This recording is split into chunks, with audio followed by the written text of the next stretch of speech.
La République démocratique du Congo, un pays laïque avec en toile de fond plusieurs confessions religieuses qui, chacune à sa manière, célèbrent la grandeur du Créateur.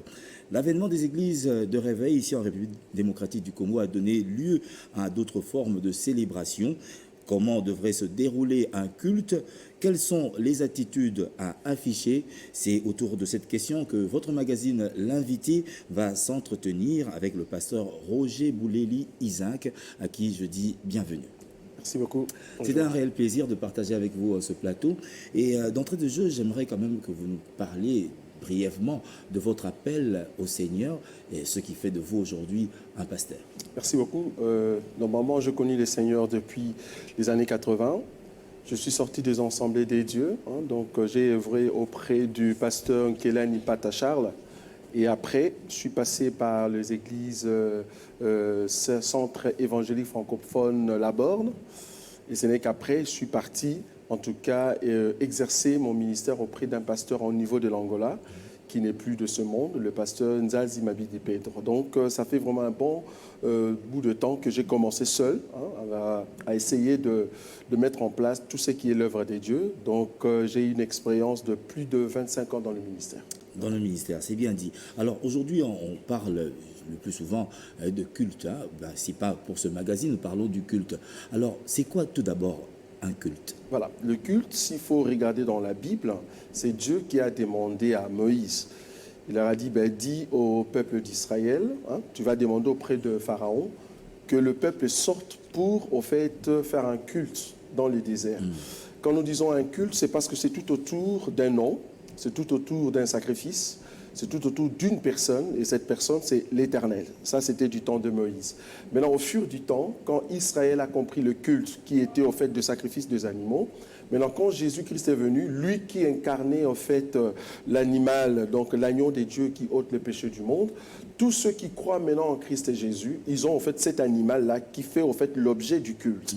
C'est pour ça que nous disons le culte, c'est tout autour de Jésus-Christ, lui qui est l'agneau qu'on a sacrifié. Donc, quand on rend un culte à Dieu, la personne qui doit rendre ses cultes doit reconnaître que Jésus est au centre de toutes choses et que cette personne qui est en train de rendre les cultes doit être saint, agréable et vivant.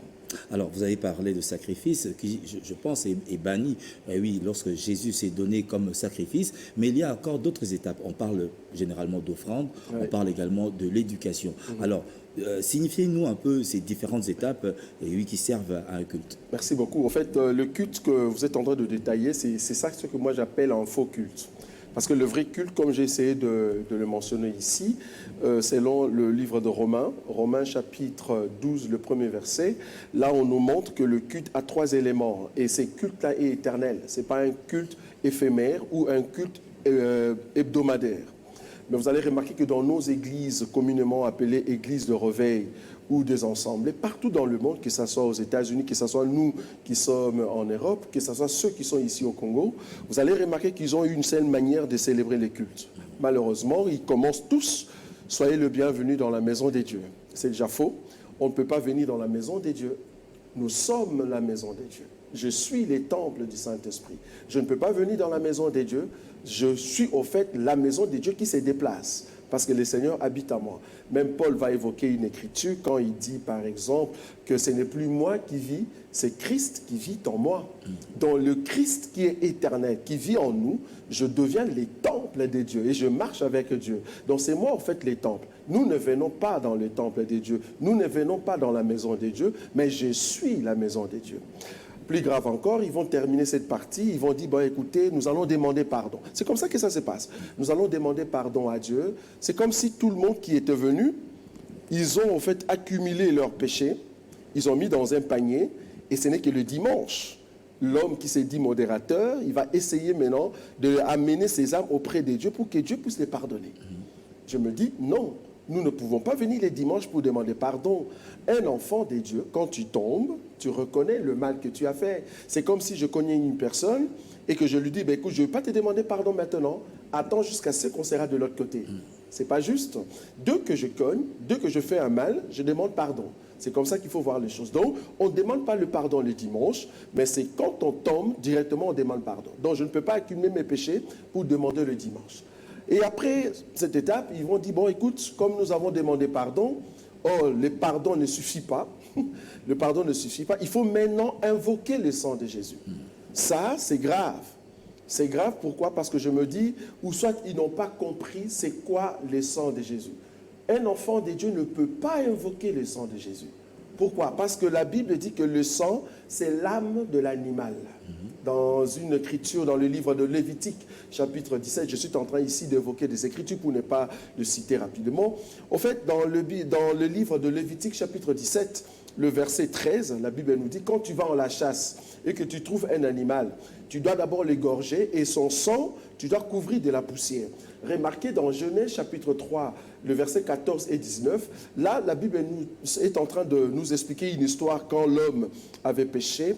La Bible dit que Dieu va commencer à parler au serpent. Il dit, toi serpent, à partir d'aujourd'hui, parce que tu as fait cela, tu vas commencer à ramper. Et après, tu mangeras de la poussière tout le jour de ta vie.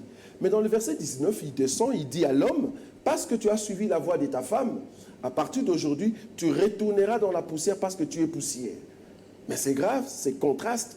Dieu dit au serpent, tu mangeras la poussière, et en même temps, il dit à l'homme, tu es poussière, tu retourneras dans la poussière. C'est comme si Dieu disait, ben, le serpent écoute, parce qu'il y a le péché qui vient d'entrer, à partir d'aujourd'hui, ben, mange l'homme. L'homme qui est poussière. En d'autres termes, tu as maintenant l'autorité sur l'homme. Tu as l'autorité sur tout ce que j'avais donné à l'homme. Toi, maintenant, tu peux l'avoir. Et dans le livre de Luc, chapitre 4, le verset 5 nous confirme. C'est le diable qui l'a confirmé devant Jésus. Il a dit à Jésus, si tu t'agenouilles devant moi, je vais te donner tout ce royaume, car cela m'a été donné. Qui lui a donné cela? C'est parce que l'homme avait péché, Dieu a donné, au fait, le pouvoir à Satan de dominer sur les hommes. Mais quel homme? C'est ça la question. Quel homme? C'était l'homme qui n'est que poussière. Mais remarquez l'écriture que je viens d'évoquer tout à l'heure, dans le livre de Lévitique, chapitre 17, le verset 13, quand tu rencontres un animal, tu l'égorges, tu prends son sang, tu dois couvrir de poussière les sangs de cet animal. Pourquoi? Parce que l'âme de l'animal, c'est dans son sang. Or, l'animal qui a été égorgé, l'animal qui a été, au fait, pendu ou tué, c'est notre Seigneur Jésus-Christ, lui qui est l'agneau de Dieu qui ôte le péché du monde. Il a versé son sang pour que nous qui étions dans sa prédestination des poussières, nous devenons un peuple qui n'est plus poussière, mais poussière mélangée avec du sang. Alors si tu es poussière mélangée avec du sang, tu n'es plus la nourriture de Satan. Donc, je ne peux plus invoquer le sang parce que j'ai le sang en moi, parce que je suis poussière plus le sang. C'est très bien dit. Hein? Ben, je pense que vous êtes en train de suivre à la lettre les propos du pasteur Roger Bouleli Isaac. Il est de l'Assemblée des élus de Bruxelles.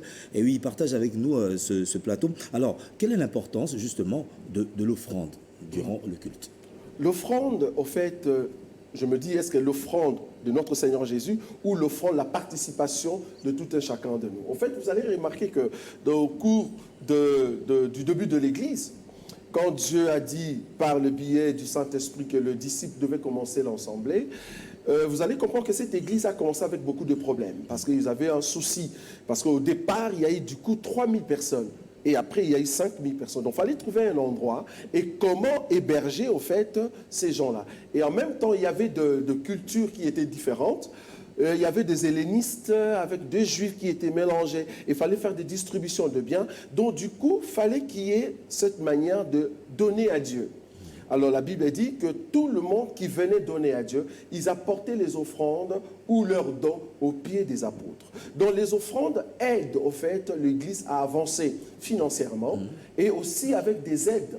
Parce que nous avons d'autres soutiens auprès du peuple, parce que le rôle de l'Église, ce n'est pas seulement de prêcher la parole de Dieu, c'est aussi éduquer le peuple ou la masse. Donc du coup, pour éduquer, ça nous demande aussi des finances. Donc du coup, avec l'argent que le peuple amène comme offrande, c'est là-bas que l'Église peut au fait subvenir aux besoins de ceux qui ont des soucis dans leur vie, ou soit subvenir aussi aux besoins des orphelins, pour ceux qui n'ont pas de parents, et ainsi de suite. Mais que dites-vous plutôt de cette bénédiction qui aujourd'hui dans certaines églises est devenue assez négociable? Pour voyager, il faudrait peut-être apporter une action de grâce. Pour avoir le mariage, il faudrait donner de l'offrande, et cela rime par rapport à certains rangs sociaux. Oui, quand on est ministre, on donne peut-être plus. plus. Quand on est politicien, on donne encore plus. Et voilà, ben, ceux qui n'en ont pas donnent moins. Et c'est en ordre décroissant le plus généralement dans les cultes. Comment analysez-vous cela? Comme vous pouvez le constater, dans toutes les églises, il y a toujours des rangs sociaux. Vous l'avez quand même évoqué. Mais cependant, nous sommes contre toute église qui exige au fait au peuple une sorte d'enveloppe pour la bénédiction. Nous sommes contre. Parce que nous croyons que la bénédiction, on ne le vend pas. On ne peut pas vendre la bénédiction. Il y a même une écriture qui dit « Vous avez reçu gratuitement, donnez gratuitement ». C'était par rapport à l'onction. Nous sommes contre pour ceux qui font des délivrances moyennant quelque chose. Il exige assez que si Dieu veut te bénir ou te guérir, il faut apporter une enveloppe. Nous disons non. Ça, c'est une sorte de vendre, en fait, l'onction de Dieu. Et nous sommes contre. Et nous disons que ces églises-là sont des églises, en tout cas, vouées à l'échec. Pourquoi? Parce qu'ils n'ont pas respecté l'enseignement des dieux. Et bibliquement parlant, la Bible les appelle des églises de sorciers. Pourquoi des sorciers? Parce qu'un sorcier, bibliquement parlant, c'est celui qui ne respecte pas l'enseignement de Jésus. Donc, on ne peut pas vendre la bénédiction, on ne peut pas vendre la délivrance. Je ne peux pas amener des enveloppes pour que le peuple, exiger au peuple la dîme. Je souligne encore ce mot-là. On ne peut pas exiger la dîme. Normalement, le peuple amène ce que Dieu leur a donné. Il participe à l'œuvre du Seigneur. Donc, il n'y a pas d'exigence là-dessus. Toutes ces églises qui font ces choses, en tout cas, quelque part, le Seigneur n'est pas content. Alors, nous allons revenir, oui, tout justement, dans le culte, voilà, pour parler également de la place du chant, oui, de la musique. Oui. Et aujourd'hui, l'on constate également les danses qui pénètrent également l'église. Ben, lorsque le musicien chrétien est peut-être inspiré, ben, il se dit, ben, la danse vient du ciel, mais apparemment, cette danse ressemble à une danse qu'il pourrait avoir copiée également de manière mondaine. Comme vous. Super. En fait, là, vous anticipez un peu par rapport à le déroulement du culte de toutes ces églises. Vous allez remarquer qu'après le pardon, ils ont déjà demandé le pardon, comme j'ai dit tout à l'heure, ils vont invoquer les sangs. Or, nous disons qu'on ne peut pas invoquer les sangs. Pourquoi? Parce que le sang est en nous. Et après invocation du sang, ils vont invoquer le Saint-Esprit. C'est grave. C'est grave, pourquoi? Parce qu'un enfant des dieux ne peut pas invoquer le Saint-Esprit. Parce que la Bible dit que le Saint-Esprit demeurera avec vous éternellement. C'est-à-dire, quand j'ai le Saint-Esprit, c'est la présence de Dieu en moi, je vis éternellement avec le Seigneur. Donc, je n'ai pas à appeler une personne qui est déjà avec moi, je n'ai pas à invoquer quelqu'un qui est déjà avec moi. Et plus grave encore, on l'invoque ces dimanches, le dimanche 2, on l'invoque encore le dimanche 9, et après le dimanche 16, on se demande, mais tout au long de la semaine, qu'est-ce que le Saint-Esprit fait? C'est un Saint-Esprit voyageur, c'est un homme d'affaires. En fait, il faut l'appeler tout le temps. Chaque dimanche, il faut l'invoquer. Là, nous disons, c'est un faux Saint-Esprit, parce que le Saint-Esprit ne nous quitte pas. Il est toujours avec nous. En réalité, ce qu'il faut faire, c'est demander au Saint-Esprit de se manifester. Demander à Dieu, manifeste-toi au milieu de ton peuple. Mais nous ne pouvons pas l'invoquer. Invoquer, c'est faire appel à quelqu'un qui n'est pas là ou à quelque chose qui n'existait pas. Donc du coup, invoquer le Saint-Esprit, c'est faux. Et ils vont plus loin. Après avoir invoqué le Saint-Esprit, c'est comme si le Saint-Esprit était au fait une sorte d'énergie. Énergie qui donne la force pour que le peuple soit maintenant rassuré que voilà, le Saint-Esprit est venu, il est au milieu de nous. Maintenant, c'est l'heure au fait de chasser les démons. Ils vont plus loin, ils vont commencer à lier même des démons. Or, bibliquement parlant, il n'y a nulle part dans la Bible où on lie les démons. Les démons, bibliquement parlant, on dit qu'il faut les chasser. Résister au diable et chasser les démons. Mais eux, ils vont commencer à lier des démons, même à lier les diables et jeter le feu sur les démons. C'est grave. J'ai même vu un homme de Dieu qui a dit aux démons, bois le sang. J'ai dit, mais tu fais boire le sang de Jésus à un démon, c'est comme si tu lui donnais la vie, vous voyez? Donc ça, c'est un grand souci. Donc du coup, on ne peut pas lier les démons. Plus grave encore, nous lions les démons le 2 juillet, nous lions les mêmes démons le 9, nous lions les mêmes démons le 16. On s'est dit, mais au courant de la semaine, qui a délié ces démons? C'est les mêmes démons qu'on est en train de chasser chaque dimanche. Donc si Dieu était bon, si Dieu écoutait vos prières, en réalité, ces démons-là devaient être liés. Si vous dites que nous lions les démons de la prostitution, mais on va sortir, Pakadjouma ne va plus exister, les femmes prostituées ne vont plus exister, parce que vous avez lié les démons de la prostitution. Mais comment se fait-il qu'après avoir terminé votre culte, nous sortons dehors, il y a encore des prostituées? C'est parce que vous avez très mal prié. Au lieu de lier les démons, plutôt chasser les démons. C'est comme ça que nous voyons les choses. Et après ça, maintenant, ils vont entrer dans ce que vous avez évoqué tout à l'heure, les chants, les cantiques, jusqu'à dire que la danse ou les chants vient du ciel, les diables n'a fait que voler. Terme bizarre que moi je dis, c'est une sorte d'insulte contre notre Dieu. Parce que si Dieu était au temps de Moïse, beaucoup d'hommes de Dieu ou de chantres seraient vraiment passés outre. On ne peut pas dire que les diables a volé. Comment est-ce que les diables va voler auprès d'un Dieu qui est omniscient? C'est-à-dire votre Dieu dormait. Si réellement les diables a volé, c'est-à-dire Dieu dormait. Et il était passé où? Est-ce qu'il mangeait? Vous voyez, donc c'est un Dieu que nous ne prions pas. C'est un Dieu que eux prient. Parce que nous croyons que les diables ne peuvent pas voler cela. En fait, Dieu considère les diables comme son serviteur. C'est ça que beaucoup ne savent pas. Le diable est encore un serviteur de Dieu, mais qui ne verra pas la gloire de Dieu. C'est ça le problème. Donc, le diable n'a pas volé ces cantiques-là. Quand nous voyons des hommes, des choristes danser comme les gens du monde, ils font ce qu'on appelle des plagiats. Ils sont en train de copier le monde. C'est pour cela que nous disons que quand nous voyons ces choses se dérouler dans l'église, c'est parce que le pasteur n'a pas posé un bon enseignement. C'est par manque d'enseignement que ces hommes peuvent danser comme les gens du monde, malheureusement. On va poursuivre dans ce magazine qui est assez intéressant. On va parler de la place, de la prière. Effectivement, quand, au cours du culte, doit-on procéder à la prière? Merci beaucoup. En fait, la prière, d'abord, bibliquement parlant, c'est quelque chose qui est éternel, malheureusement. La prière est éternelle, mais c'est pendant les temps de prière, parce que nous prions sans cesse. Voilà.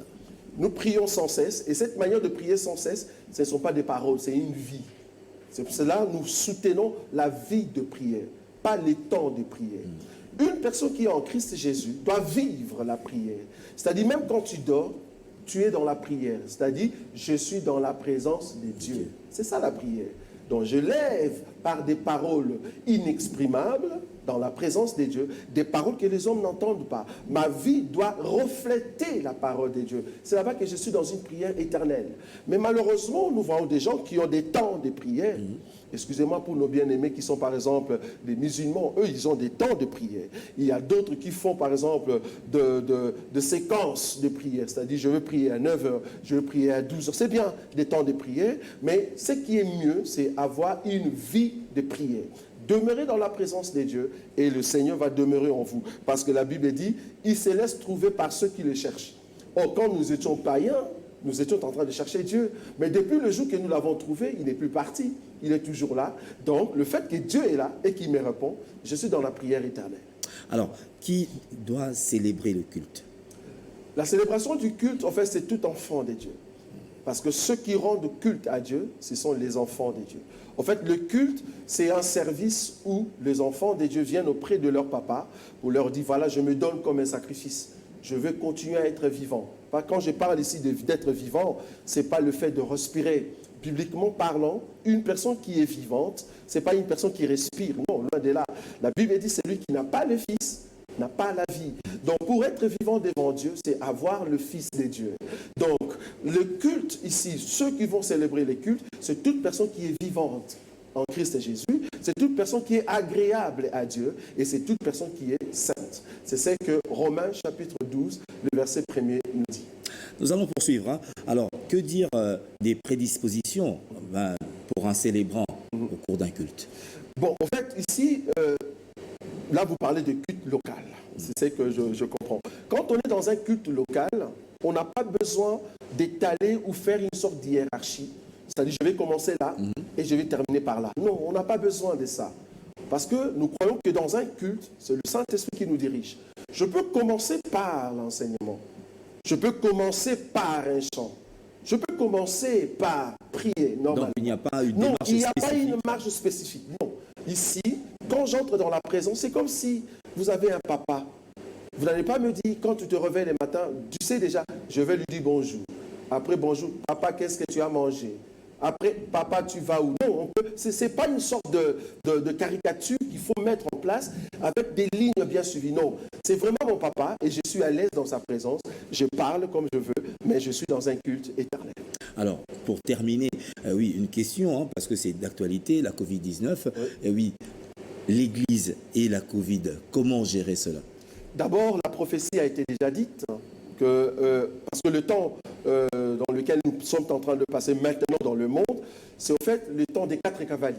Bon, c'est encore un enseignement. En fait, les temps des 4 cavaliers. Les 4 cavaliers de l'Apocalypse sont des cavaliers qui amènent des maladies, qui amènent des calamités partout dans le monde. Donc, Covid fait partie de ces calamités-là.